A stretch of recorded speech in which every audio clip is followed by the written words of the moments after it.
On l'appelle le mal du siècle. 80% des adultes en font l'expérience au cours de leur vie. Aujourd'hui, Citizen Dog s'attaque au mal de dos. Nous sommes à l'origine des animaux vertébrés. Et lors de l'évolution, nous avons évolué vers la station debout, sur nos deux pieds.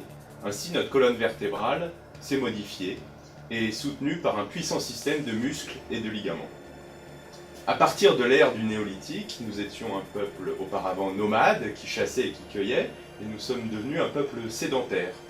On a gagné en confort, certes, mais les contraintes de notre vie moderne, nos canapés douillets, nos voitures, nos positions assises devant l'ordinateur, contraignent notre dos et notre colonne vertébrale n'a pas eu le temps de s'adapter. Notre dos est maintenu par une colonne vertébrale. La colonne vertébrale est composée de vertèbres qui s'articulent entre elles avec des disques. Tout ceci est maintenu par un puissant système de muscles et de ligaments.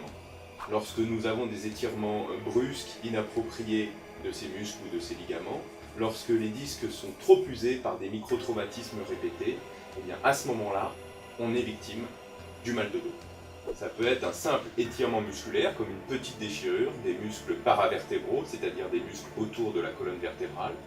Ça peut être une atteinte un peu plus grave de la colonne vertébrale elle-même.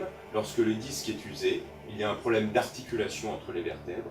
Et cela peut aller jusqu'à une compression des nerfs qui sont compris dans la colonne vertébrale par le disque lui-même. Le décor est posé, vous avez compris d'où vient le mal de dos. Maintenant, dans la prochaine vidéo, nous allons vous expliquer comment le soigner, comment le prévenir. Rassurez-vous, des bons conseils simples existent.